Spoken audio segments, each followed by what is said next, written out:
Welcome back to the Breadcrumbs project, and hi everyone. As you'll notice, hold on, somebody's ringing the doorbell. Hold on 1 second, folks.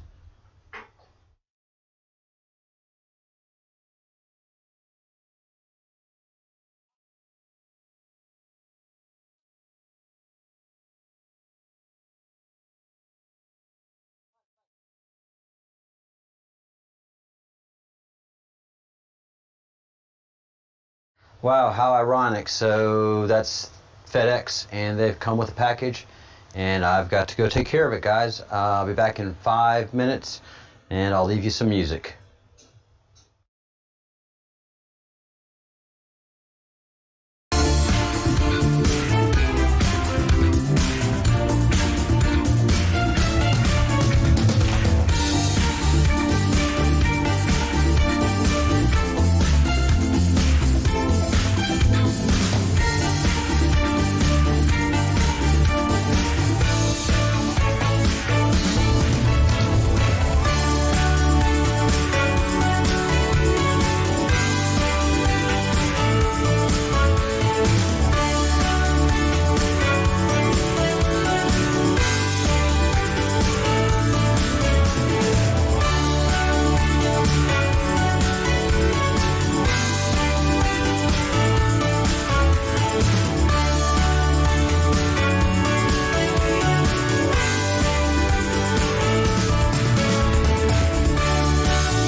All right.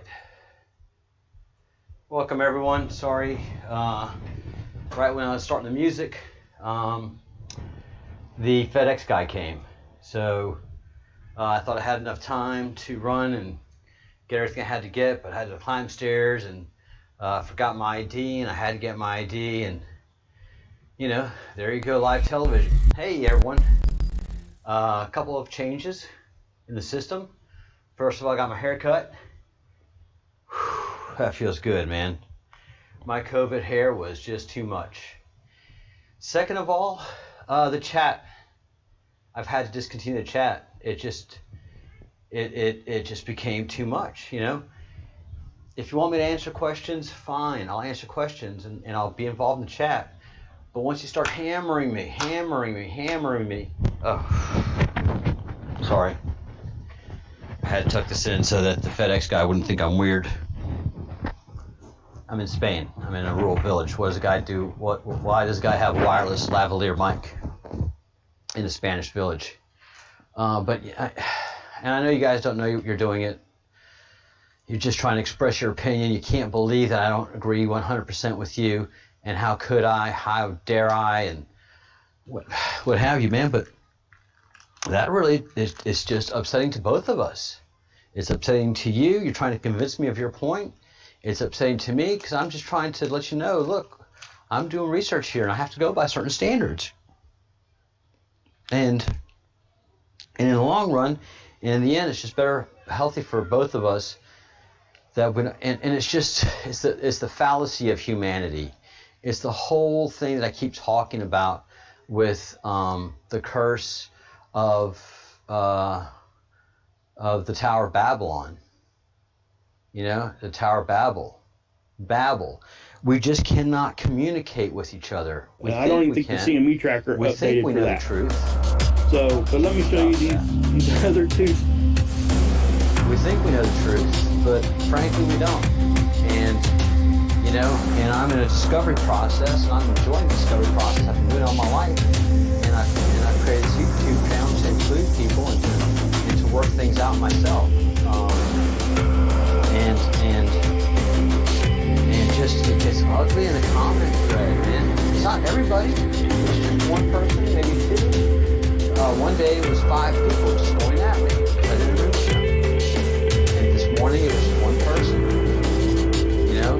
And then finally, the irony, the final comment from this person was, he gets upset when people don't agree with him. You have to talk about me in the third person already. It's ugly, right? And I've already said I'm not going to use anybody. I don't have to do anything for me.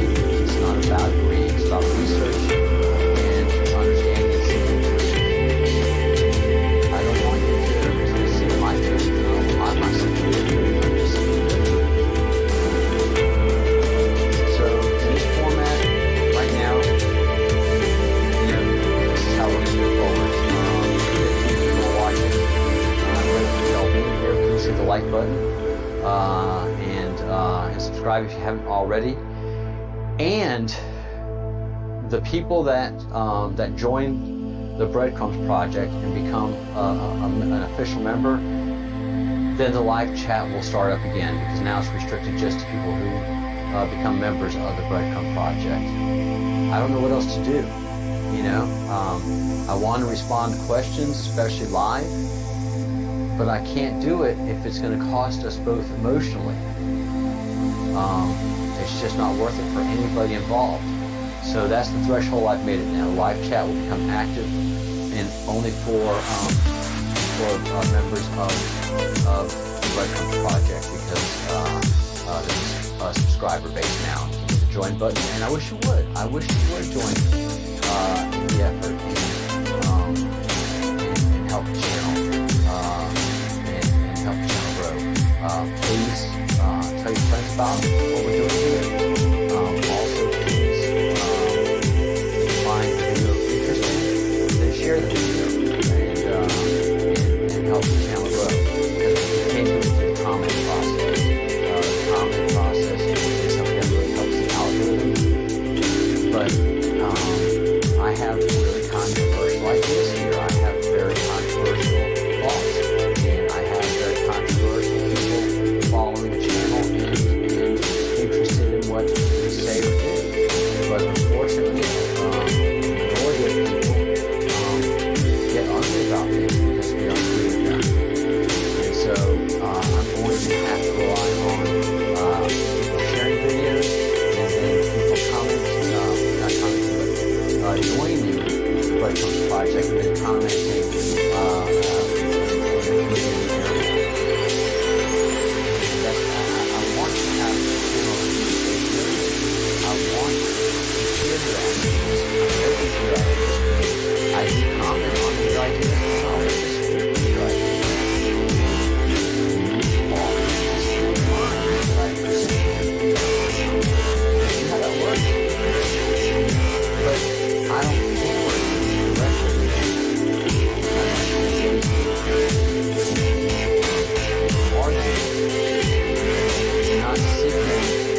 know about that aren't identified that either JPL or NASA have made an effort to identify, but we see these objects falling into the sun or flying into the sun.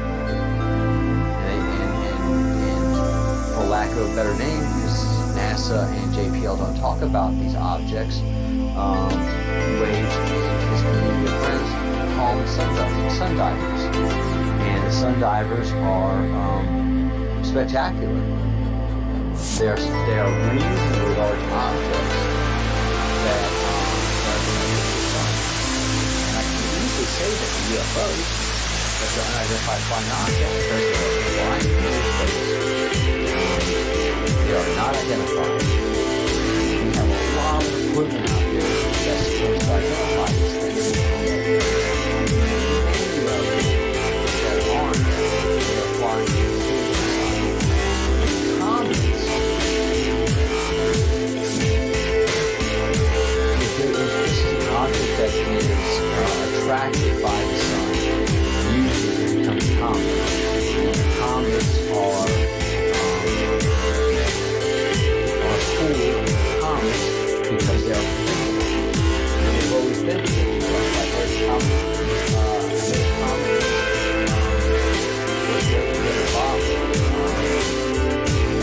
Then we had Shimei 59, which was predicted to go into Jupiter.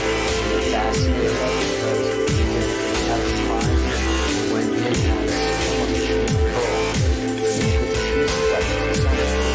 That was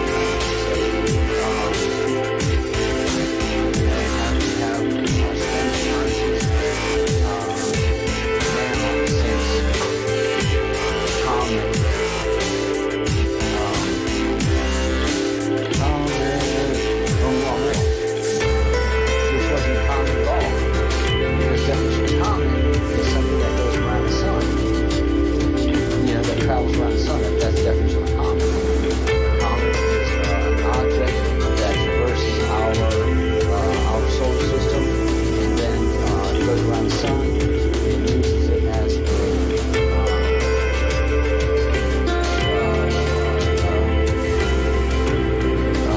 methodology for gaining speed and having it returning in. So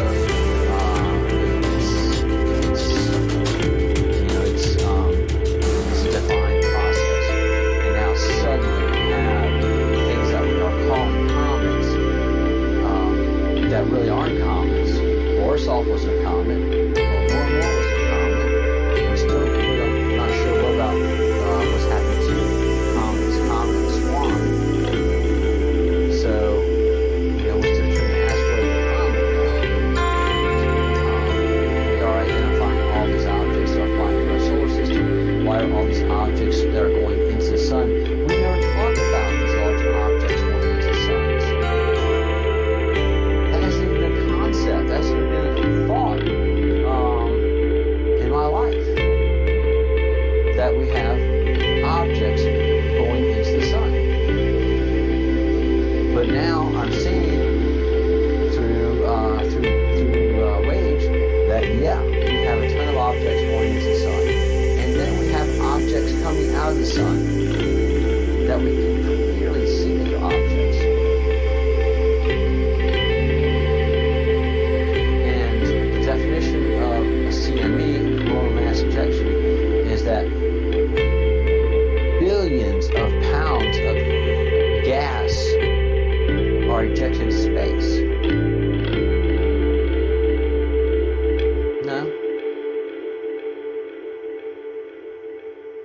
No, I mean, it's just, that's not how it works. That is just like saying a comet's made of ice. And that is such a pleasant and easy thing to say, and no one can really, unless they've done a little bit of research, can really challenge you. And all that's going to happen when you challenge somebody that says that is they get mad, they yell about that they have a PhD or NASA or something like that, and the conversation stops. Because people just don't know how to talk to each other. So these are two sun divers that we're going to watch and listen to our good man Mark Wage talk about from Wage's World.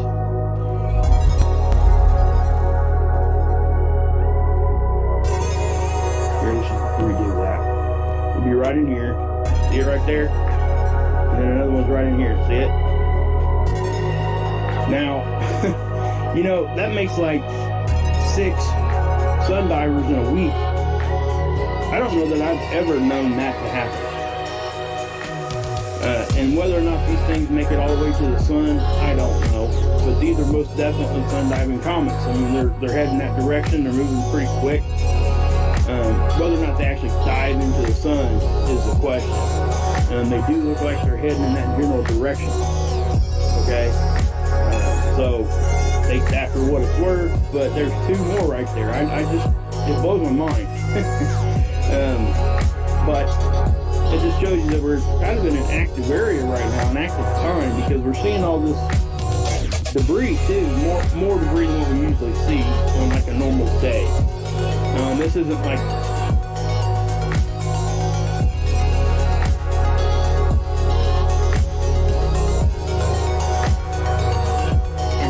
two objects that are here, one here, and then another one right over here. And this seems to me to be planets. And now I'm looking at the sun as a very, very, very busy place. You just have so many objects flying through and by the sun that, I mean, I just find this unimaginable.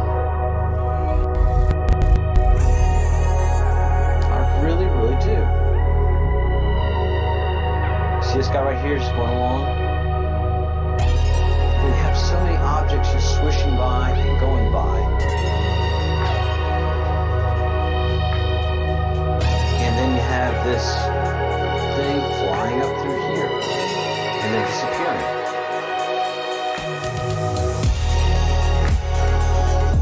It really is just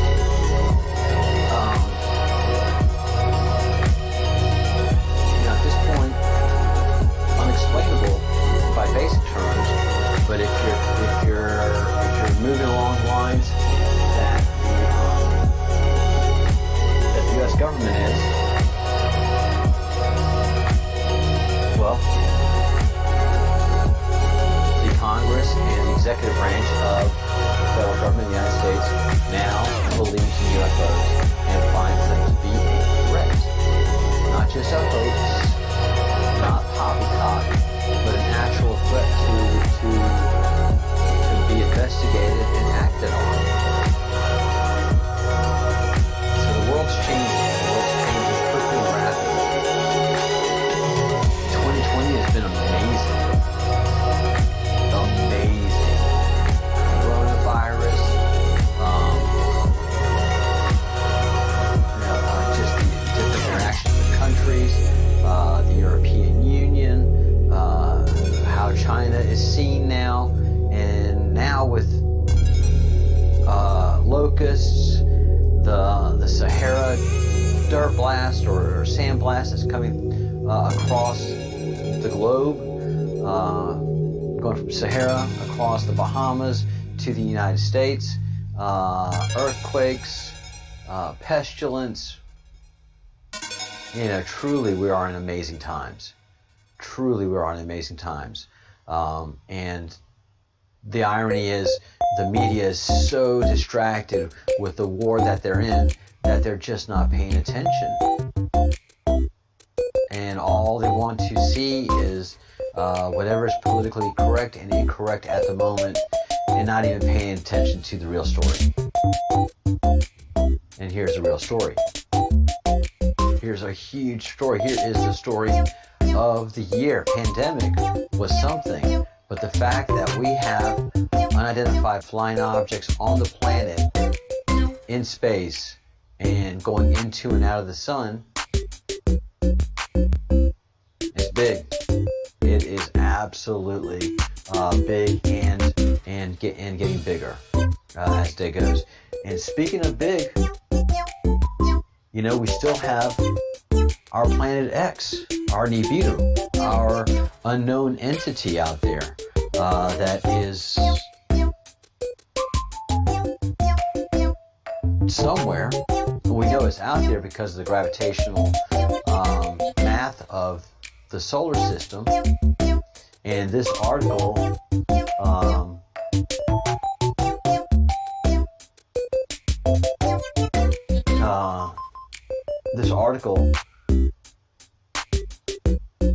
is from 1969. So this learner's concept educational piece is from 1969, and back then, not through means of religion or spirituality or hoogoo boo boo or anything like that. They were talking about Planet X, about Nibiru, because of the math of how gravity and the orbits of the planets are in the solar system. They truly are.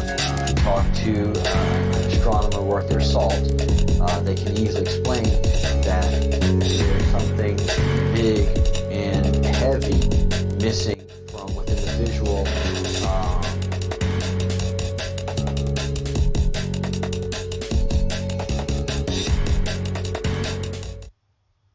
I don't know why Windows 10 has to do that. Windows 10 now is kicking off entertainment stuff. They've had this last update, and every 10 minutes is kicking off a new recording. Sorry about that. Technical processes. And I got a headphone so I can listen. That's what the FedEx guy was for, so I can listen to the feed and hear when anything's coming up, because it's impossible with the headphones. So making progress little by little. So we have Planet X, we have Nibiru, which has to be close by. It's said that the orbit's between 3,000 and 6,000 years. And with all the comet activity, all the weirdness that's going on, I say that Planet X is closer than ever. And also, all this UFO activity indicates that we're going to meet the neighbors much sooner than later. So the only reason that we're seeing all this UFO activity is because the UFO activity is desired to be seen. So whether it's NASA or whether it is the aliens themselves, the people that have these UFO ships, the time is drawing near. We are becoming more and more aware of them, and they are allowing us to see more of them. And every night we've watched a different how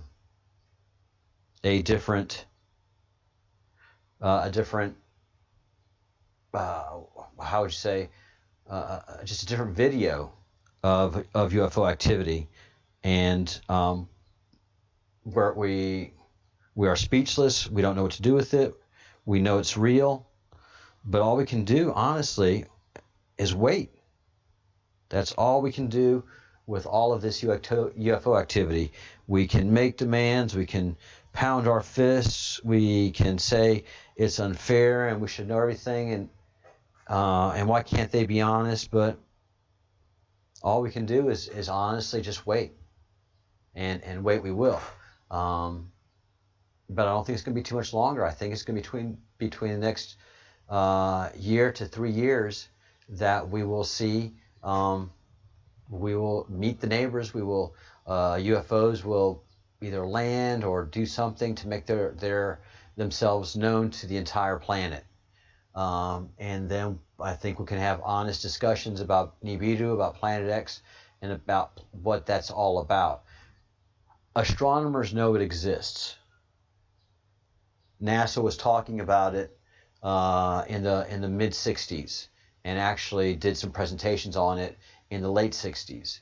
So mathematically it exists. Then in the 70s, that whole counterculture started to happen, and then we just went off the deep end with all that stuff.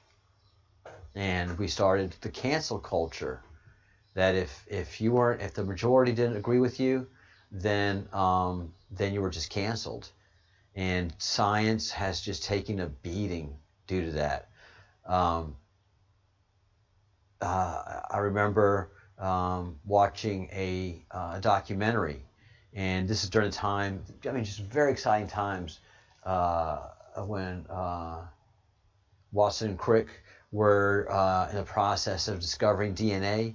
At that same time is when the Big Bang Theory started to come out, that the universe was created in a Big Bang. And then that suddenly became the pop culture of science. And this was in the late 60s, early 70s. And if you were an astronomer or anything to do with the astrological community, and suddenly you didn't agree with the Big Bang Theory, you were shouted down, and worse, your career was cut short. You were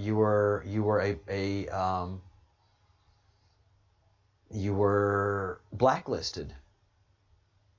So the only people that moved forward in astrology and astronomy in those days were people that believed in the Big Bang Theory. Yeah, even astrology. If you didn't agree with that, you were just you were excluded. The constant state universe was unbelievable by the 80s. Darwinism, the same thing with Darwinism. If you didn't believe in Darwinism, you could not move forward in your scientific career. And that's why Darwinism is taught in the classroom and nothing else. Even though there is no scientific proof of Darwinism and that it works or manifests itself, it is still taught in the classroom. And geneticists tell you there is no proof of evolution in the genetic code. There's copy-paste of some pieces, but no. As far as evolution goes with a genus, and we've done that, we've actually evolved rice.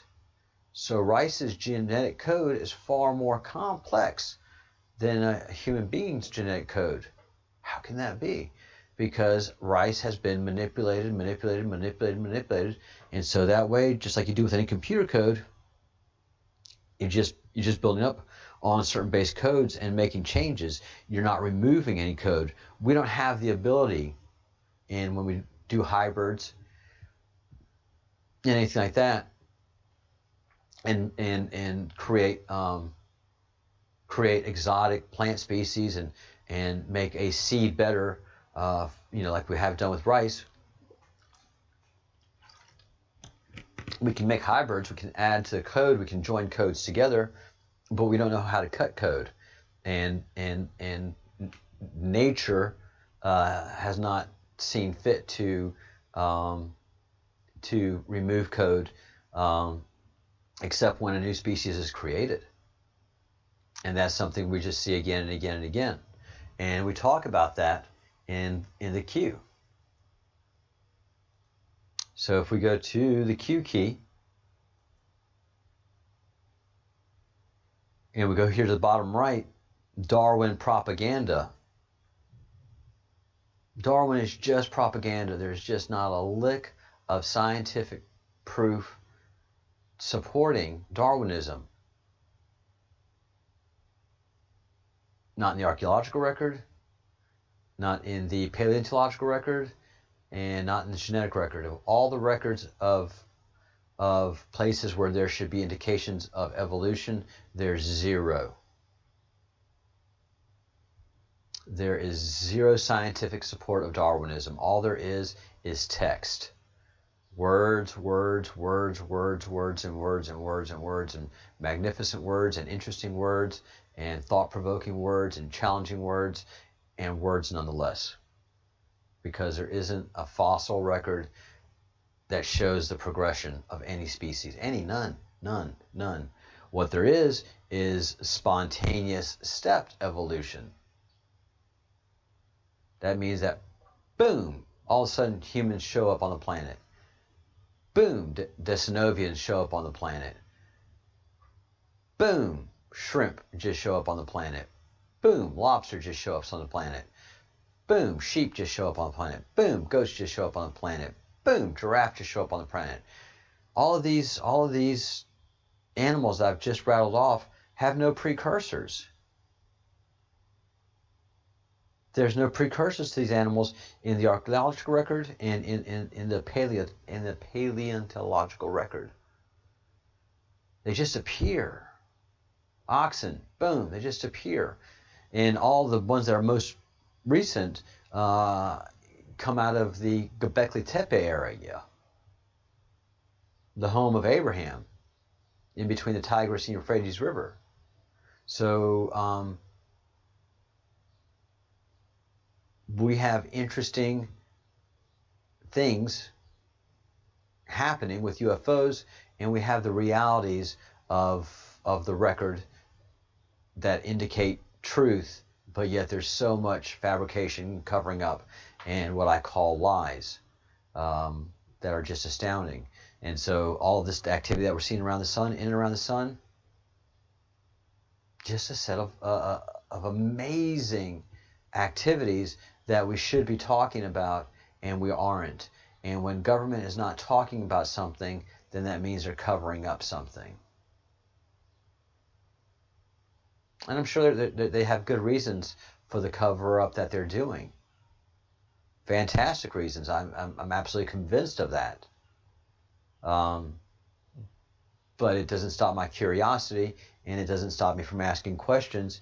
And it certainly is quite amazing when you see everything laid out in the Q map, and that gives you the one place in the whole world to go to make sense of the things that we see, hear, and are experiencing. We can tie a lot of these things into the Q. Earthquakes, unnatural occurrences that are going on in nature, like the lotus plagues, lotus going into India. I mean, that's just super, super, super intense, and gives every reason for us to ask questions. And there's nowhere that we can ask the question to that points us in any direction except for the Q. And then people begin their loose affiliations and discussions to associate what they see, and they see this, they see these things in the Q map, and they can have the open, frank discussions that people are having all over the world, up to and including Twitter. So it is exciting times that we live in. We are going to see aliens because of all the UFO activity that we're seeing. It's just, that's incredible. It's one point, but the federal government is taking active actions involving UFOs, or unidentified aerial objects, as they are calling a phenomenon. Unidentified aerial phenomenon is the proper new politically correct term. And that's just the other thing, man. Political correctness just ruins a language. You can't adequately describe something. You cannot quantify something. You can't give something the description that it deserves, because you have to worry about maybe something might hurt a leftist's feelings.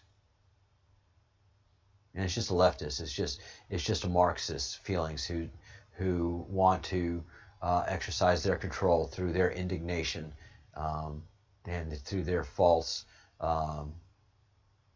sense of entitlement and false ego that gets so easily bruised. And that's all political correctness is, and it just ruins the ability to communicate properly and clearly and succinctly. Engineers and doctors, medical doctors, are not politically correct people. Academic PhDs, academic masters, who only get their master's and PhD degrees through the process of regurgitation. If you regurgitate really well and in the way that they like you, then you can go ahead and get your master's and PhD. But if you say things that really bother them, even though you can prove it, then you're not going to move forward. I'm sorry. Too many people want to move forward, and you as a candidate with your ideas, you can't. So that's just, the system has just been so corrupt for many decades, and that's why we have the problems that we have now. You know, if you look at the riots in all the countries that are having the riots going on, except for the communist countries, you know, it is just people that are entitled, people that we call snowflakes, having behavioral problems because they're not getting things their way. You know, they lost an election, first of all. The only way that a government can operate well and succinctly is by the consent of those that lost the election. The consent of the defeated is the only way a republic can move forward. Do you understand that? So you lost the election. Stop fighting. Just let the winning party do their thing. And if they fail, then we'll turn to you, and hopefully you'll have better ideas or see from their mistakes. But this thing that's been going on for the last 20 years, where the Marxists just hate anything conservative and Republican and have taken over the mainstream media to be their champions in destroying a political idea and a political party with lies. I don't know if any of y'all watch Brandon Tatum, the Officer Tatum. Brilliant man. And you can see that he has gained a lot of his wisdom by listening to other wise people. But he just said in his most recent video that there ain't no racism in America. America is the least racist country in the world because it has the most blended population of the world. And this country is so not racist that to find any kind of a racist, find any true kind of racist activity, it has to be invented, a la Jesse Smollett and Bubba Wallace. Any of these true like KKK redneck hoaxes are that, hoaxes. You know, you just everybody screams that Republicans are white supremacists and that conservatives are white supremacists without any proof. Without any proof whatsoever. Just false accusations. And it's just exhausting because in that community you don't even, unless you have an absolute valid accusation, then you have no business even trying to defend yourself. Because because they're not going to believe you. They're just not going to believe you. They already have this bias that because you're white, you're conservative, you're Republican, that you're obviously of the hard right wing, and you are a racist. And they have the Democrats, the Marxist left in America have convinced themselves of that, and that's just all that they see. So yeah, we're going to be in civil war for a while over there, and it's all due to the misinformation that we've allowed in society, and this is a great indicator. The Darwinism propaganda. The Darwinism propaganda is a symptom of the misinformation that's been allowed to propagate itself within America under the guise of free speech. So it's something we've done to ourselves, and we've never, as a country, honestly, we don't in America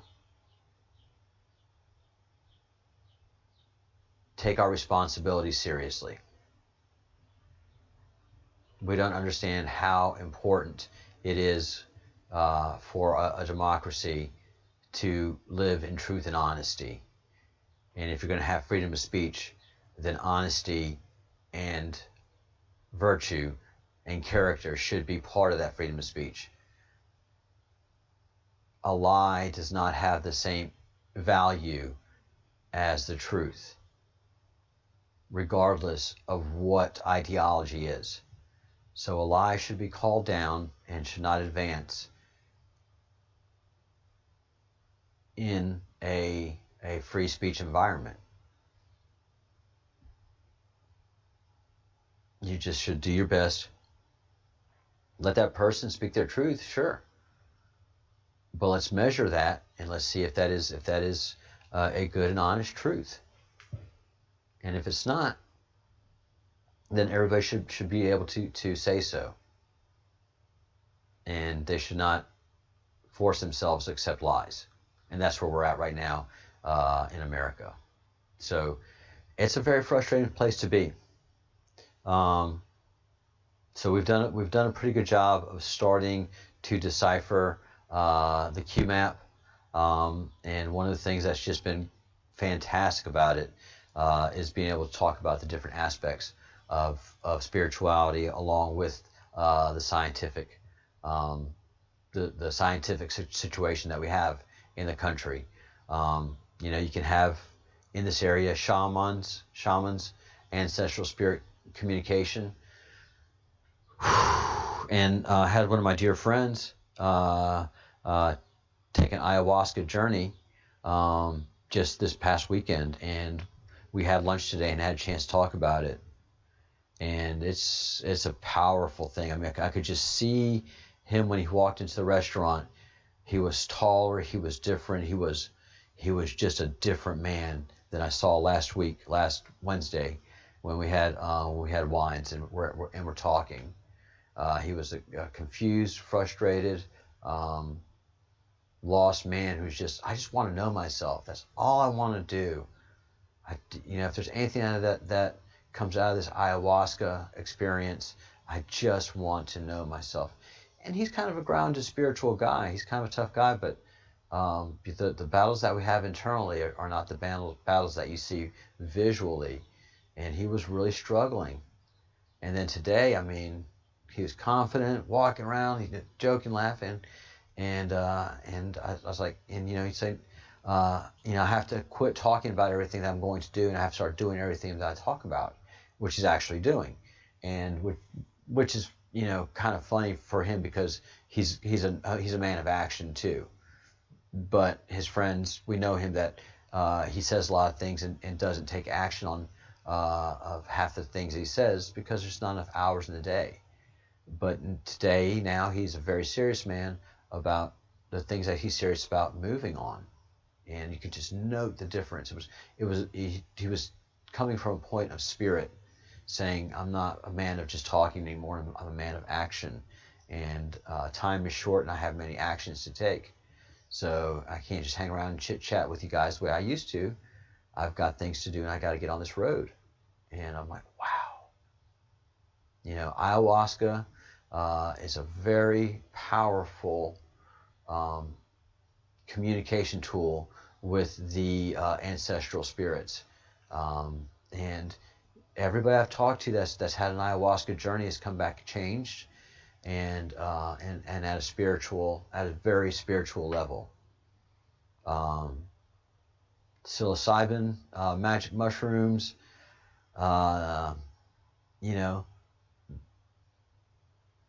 that is good, but it's not ayahuasca good,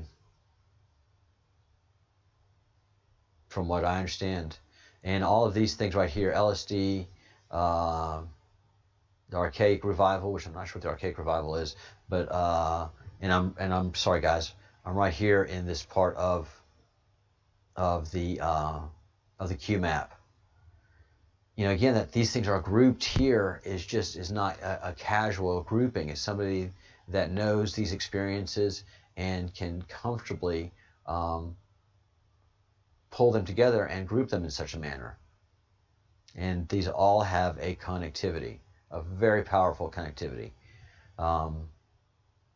And when we get up to the northern area, the northern parts of the map, the places that Partha and Angel are very experienced in, they also speak to how these things are grouped. And let's go up there right now and look. So we're going up in north, and I can't say this enough. It's not that everything's grouped in one place. These things, there's repetition even, and they're grouped in different places along the map. So we have meditation here, and if we go all the way up into the upper left again, just to make a point, I'll go back down there. We have practice meditation here. So, it's a repetition that occurs. Very, very powerful.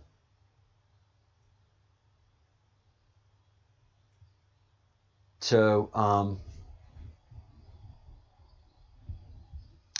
back down here in the ayahuasca in the bottom right-hand corner, and all of these different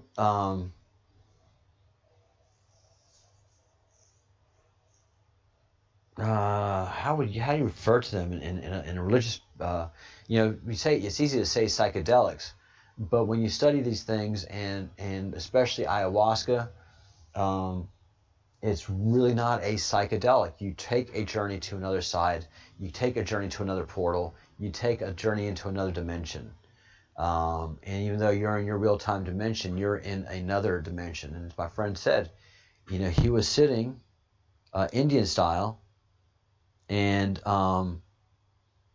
he could turn his head, and he in the other plane that he was in, he could turn his head and see things, and his physical head was turning too. And so he would touch his eyes to make sure his eyes were closed, and then he would come close to his third eye, and he would feel like his third eye was open, and that's how he was seeing things on the other side.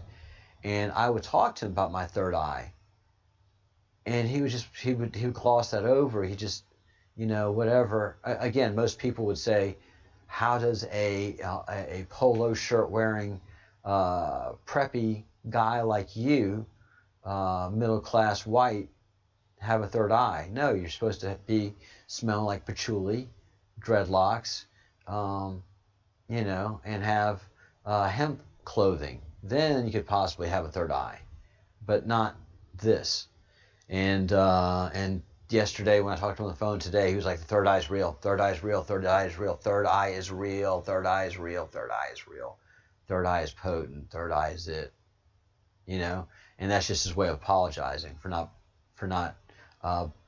believing me and understanding me about the third eye. He says I can't even deny it now. It's nothing that I can even talk about and deny. It just is. So, that is, the ayahuasca is not like any other psychedelic drug. It's not like psilocybin, the magic mushrooms. It's not like LSD. Well, it is like LSD. LSD and ayahuasca have a relationship, as do DMT. But DMT and LSD are synthetic. Ayahuasca is natural.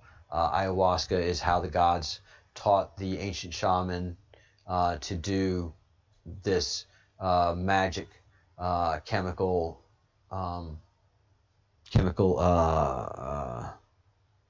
rendition, and to stay in touch with the gods, because they left this plane, but they gave instructions to how to contact them in the other plane, and to be careful, but that they're available for consultation, and the shaman know how to do those consultations, and others are invited and to come, and it's very true about others being invited into the ayahuasca to do ayahuasca, because my friend was telling me that there was a young man, not a young man, he's in his 40s.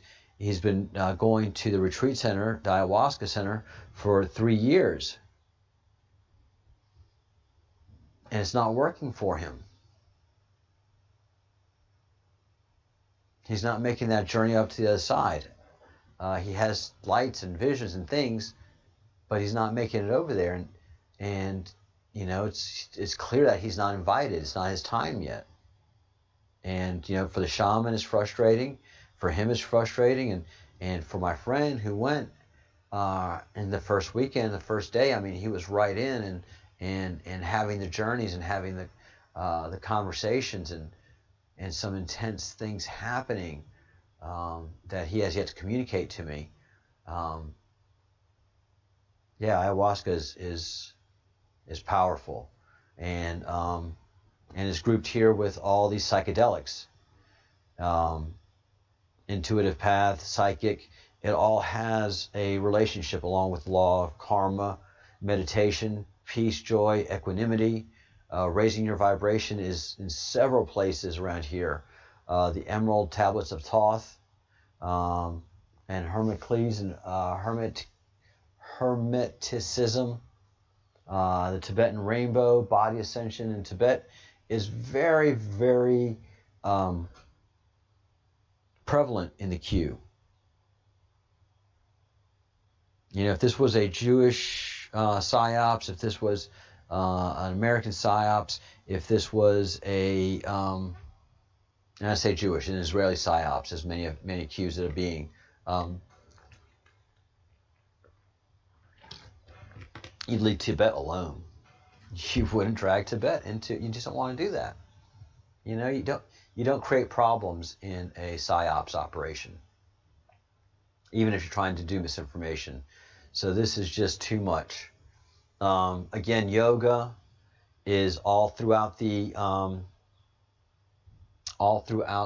QMAP, and here we are with the third eye and the pineal gland, and decalcify and activate the third eye. I have an active third eye. I have not decalcified it, and I have not worked to make it any more active than it is, because it's scary. I'm very happy in my comfort and my sleep right now. And if the Creator and the gods need me to do any work, that's fine. But I'm not going to go looking for them. I'm not going to put myself in their realm uninvited. So I've not decalcified. I've not put a big effort into my third eye. And you know, we'll see how that journey goes. Here is something that we're talking about with Angel. Hope, day before yesterday, was the chakras. And we think we know the chakras in the West, and we see the pictures, and we see all the symbols, and they're really cool. But the definition and the energies that they represent are very, very powerful, and they're very powerful to the human being. But they're not something that you just pick up on. You have to. And again, all these things are not for everybody, because there's just a limited time of Earth, and there's just so much you can do. I can't practice as much yoga as I'd like, because I have to work and I'm doing these shows. I don't have to do these shows, but I feel these things are important. But I don't do as much yoga as I like. I don't do as much opening of my chakras as I like. And then again, Tibetan dream yoga, the practice of Tibetan dream yoga and natural light and sun gazing. I mean, all of these things just have such amazing connectivity and are very real and realistic today and in today's age. The dark side of the moon, heavily populated with ET bases. A few folks have been talking about that as well. And I'm just going up here. I'm just trying to make the journey from the map from the south to north, and there's so much to stop and talk about at each bit of the way, and I'm sure enjoying that. Now, how Stanley Kubrick in The Shining end up in here is something I can't wait to ask somebody about. You know, that's the upsetting thing about not having the chat anymore, is because maybe there's somebody that's out there that could provide that clarity, but you know, it just can't. The chat became something dangerous and abusive. It didn't only affect me, by the way. I've lost several members of the Breadcrumbs projects because they couldn't chat with each other kindly. It wasn't directed at me, and so people just can't talk to each other. Never have been able to, and we can't do it now. In government, you have something called the Robert's Rules of Order, and you have decorum in speaking to each other about controversial things. We used to, but it doesn't exist anymore. So I'm just going up north, and right past the Great Awakening landmark, map mark, and we get here we are, DMT again, again psilocybin mushrooms, 5 grams in silent meditative darkness. So you just don't see one thing represented in the Q map. You see it represented several times. Why are you doing that?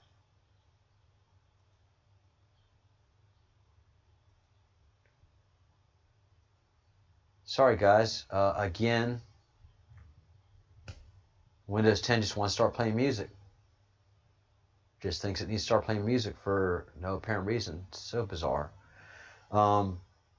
So, you see things represented in the QMAP several times because they have several different connectivities. And I'm back up in here and talking about the rainbow body again, Tibetan Buddhism.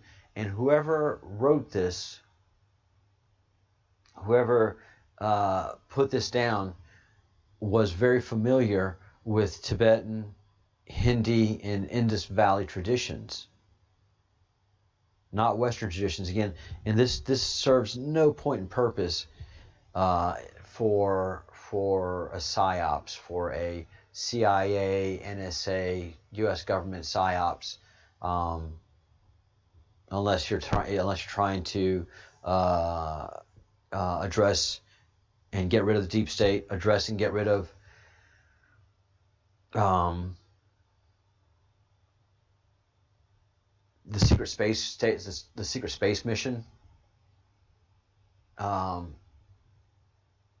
Because this whole map attacks the deep state, the secret space program, which we obviously at this point know exists, because there's NASA and then there's the real space program. There's NASA, JPL, and then the real space program. And the people that are running and doing things in NASA and JPL really don't have a lot of the real space experience that we've picked up on and have maintained over the last many years. So, there is a lot happening. There's a lot going on, and it to me, for the next several weeks, even months, maybe even a year, the focus is going to be UFOs. I think that's just where we're going to have the next big breaking news. I think that's just where everything is going to be happening. In that UFO arena. We see it in the sun, we see it on our planet, and the U.S. government is taking it as a serious threat and no longer as a hoax or as a pop culture joke. They're having serious meetings about it. And the Intelligence Committee of the Senate is starting the process of getting these things going. You've just heard a baby rooster, not a baby, a teenage rooster. Yeah, that's a teenage rooster. That's a rooster that's just starting to get his little sound box going. And probably most of y'all have not seen a rooster. Oh, he's so funny. Poor little man. Roosters, when they do their, it's like coughing for a human being. It's nothing that they really want to do. It just all of a sudden just like comes up. I had a rooster. I had a couple of roosters, and there's just funny, but it's aggravating too. That just gets on your nerves after a very short while. But you could see them, they're just like mind their own business. All of a sudden, and their eyes just get so big, like, I didn't know I was going to do this. And it just comes out of them like a sneeze or a cough. They can't help it. They really can't. So back to the QMAP here. All of the things that it talks about are an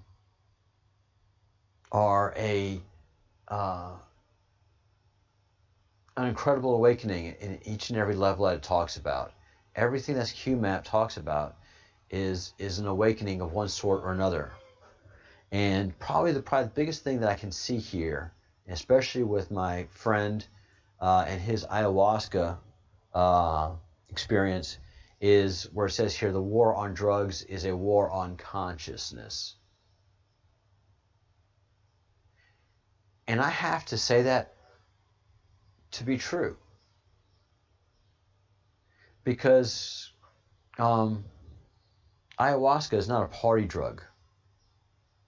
You don't take ayahuasca with your friends and, listen to Pink Floyd and amaze at what you're experiencing. Because an ayahuasca experience is a deep soul spiritual experience. It's not a party. It's not a good time. That's right, little rooster. It's not a good time. It's a very powerful spiritual experience, and most time it's a very great awakening. So drugs have their place in society. Drugs have their place in manifesting a consciousness, for manifesting an understanding, and for making connectivity with the greater beings. The Hopi refer to marijuana as the sacred seed.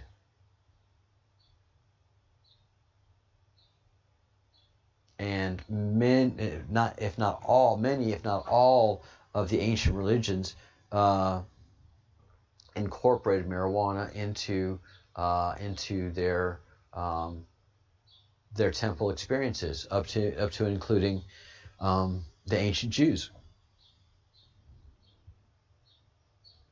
But the Puritan movement didn't understand the connectivity between consciousness and altered states and being with the divine. They just didn't. They won't. They won't to this day. Puritans won't. They can't imagine an intoxicated state allowing for connectivity with the divine. Even though the first thing that Noah did after getting into terra firma was plant grapes to make a vineyard, to make wine. And the first thing he did, was inebriate himself. So that there is, the main thing that you can get from that is that the brain just needs and wants altered states of consciousness to develop its own current state of consciousness.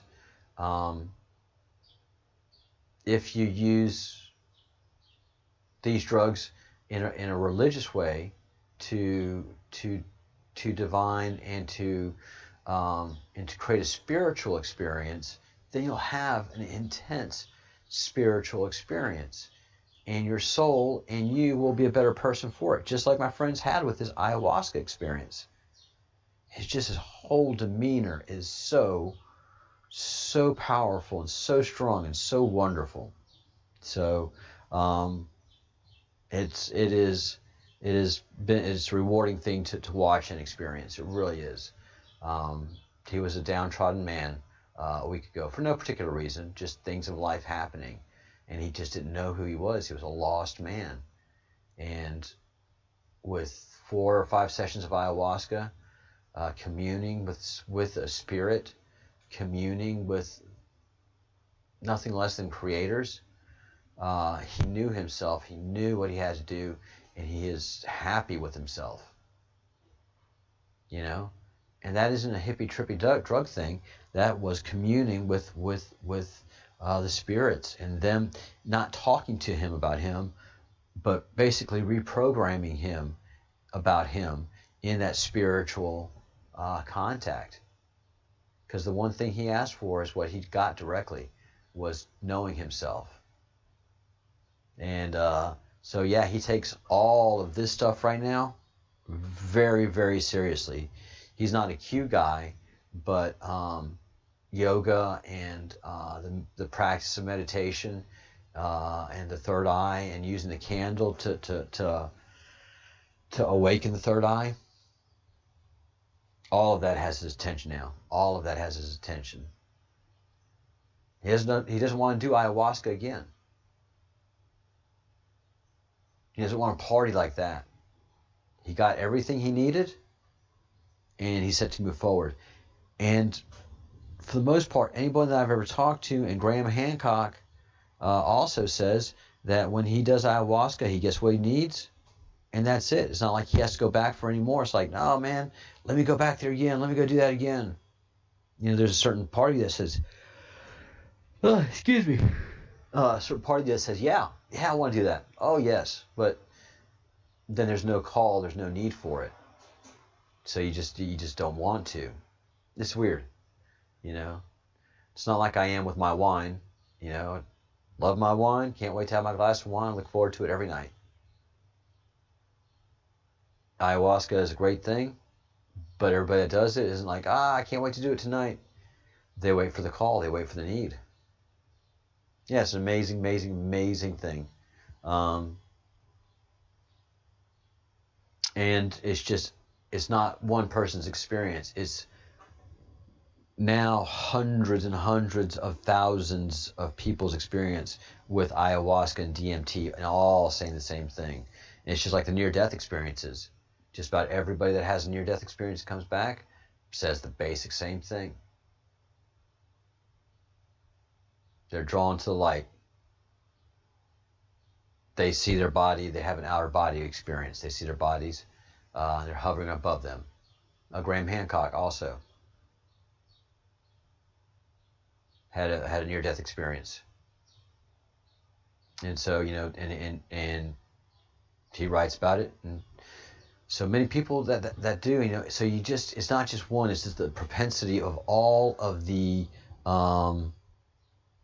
proof, you know, and I said earlier, I don't like writing, I don't like copy paste, but then again, when you have an experience that's outside of this third dimensional space, then you have to, if you want to, you accept the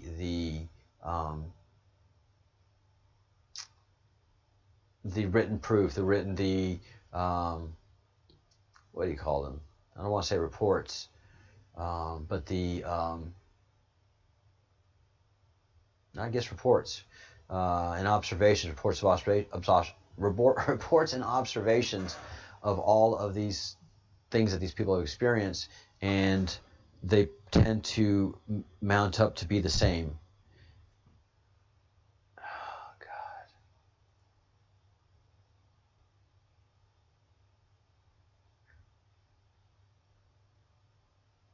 Stop. Why does this music keep coming up? I am sorry, people. I'm gonna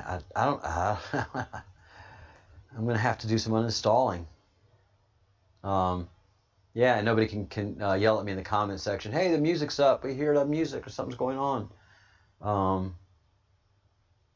Yep, that's just kind of the way it is. So we have the UFOs. We have near-death experiences. We have DMT. We have ayahuasca. All of this tells us that there's more to our universe and to our space than just what we have in our personal experience. And these things are going to be changing soon enough. Soon enough, with all the UFO activity going on, and that our federal government is taking UFOs very seriously. And again, I quote Florida Senator Marco Rubio, who says the committee understands the relevant intelligence may be sensitive, nonetheless, the committee finds that the information sharing and coordination across the intelligence community has been inconsistent, and this issue has lacked attention from senior leaders. So a lot of different agencies have a lot of intelligence, a lot of facts about UFOs, and they have not shared them. And the biggest one that's not sharing is Area 51. And ultimately, I think that's where all of this leads, that the Congress and the executive branch have only one place to turn to for any questions and answers about UFOs and UFO activity. NASA and the Secret Space Agency can give them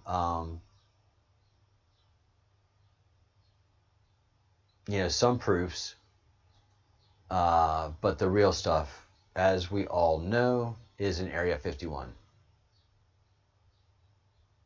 They're not just testing next generation space stuff there. Interesting. Somebody slid into the comment section of one of the videos where I've been talking about this, and says he lives in New Mexico. He has many friends that work in labs, and that's all he's going to say.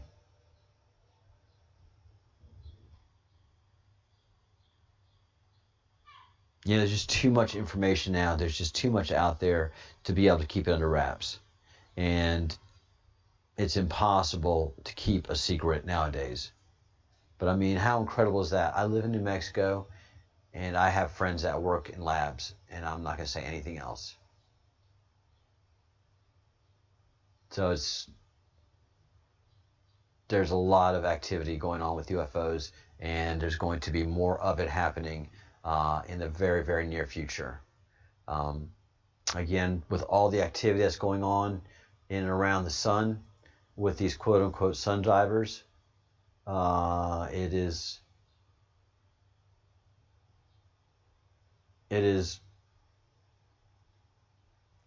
just somewhat exhausting.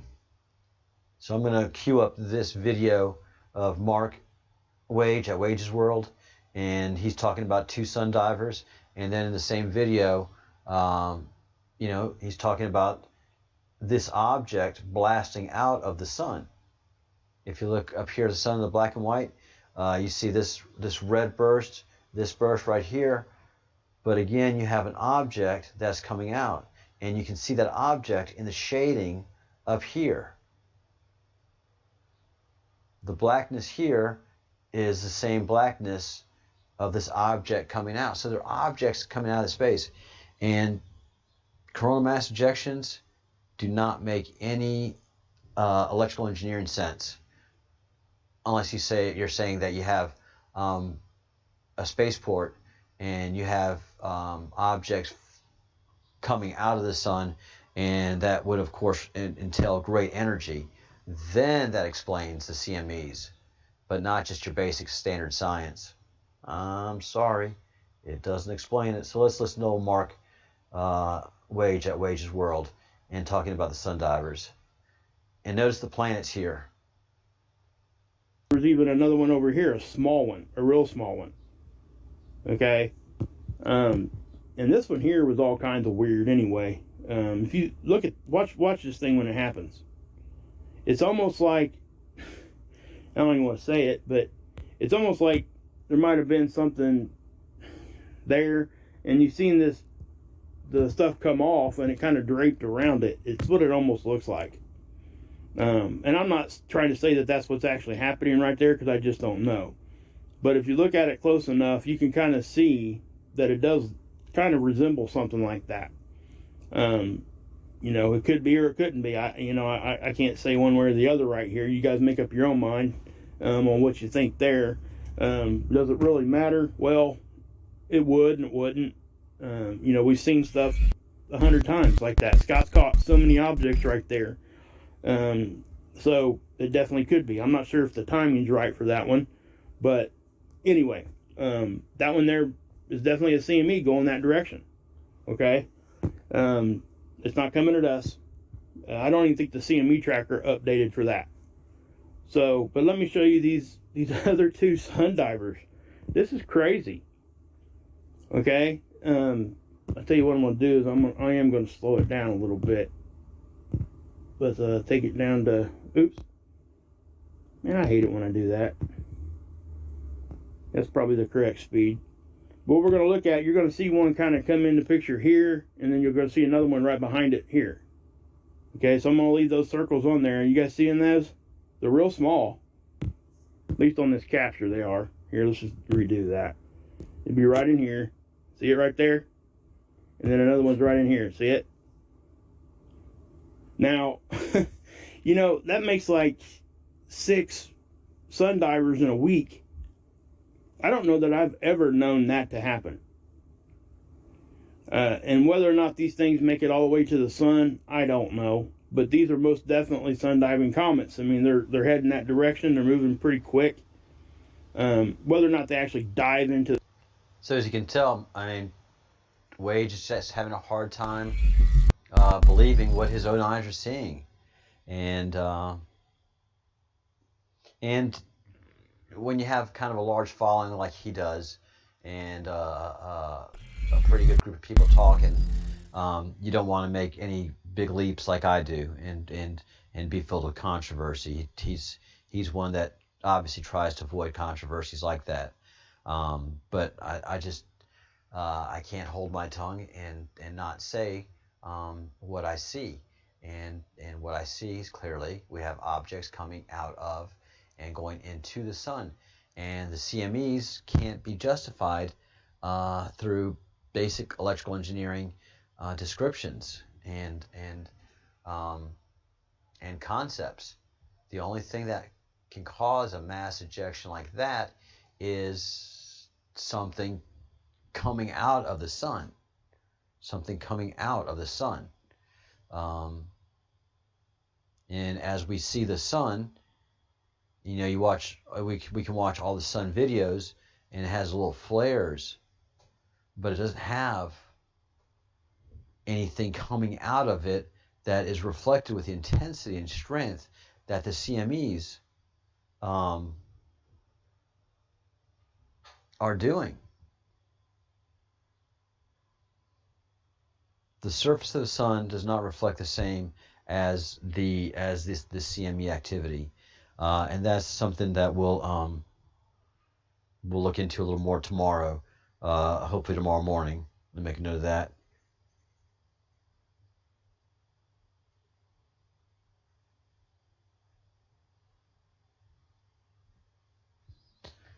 Yeah, the corona and the surface of the sun are not behaving the same.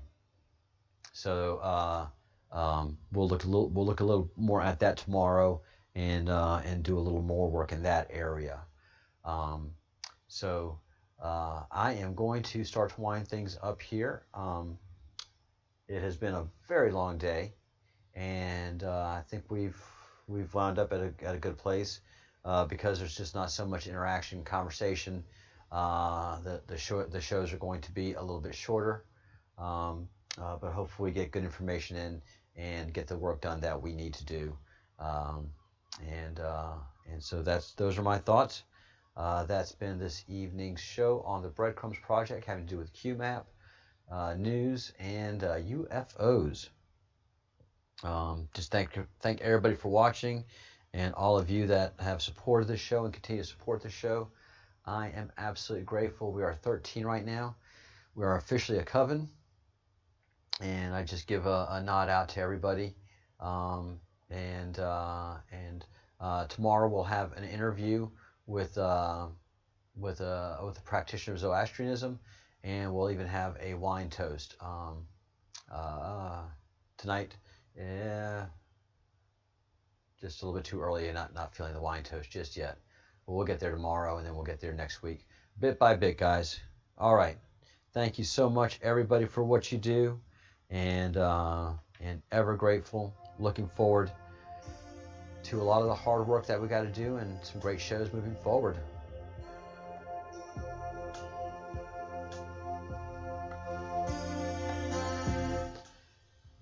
Again, think good thoughts, say good things, and do good deeds.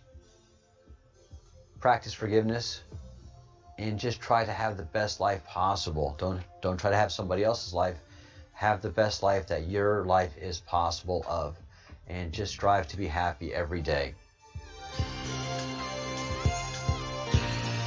Thank you so much, everyone, and have a great evening.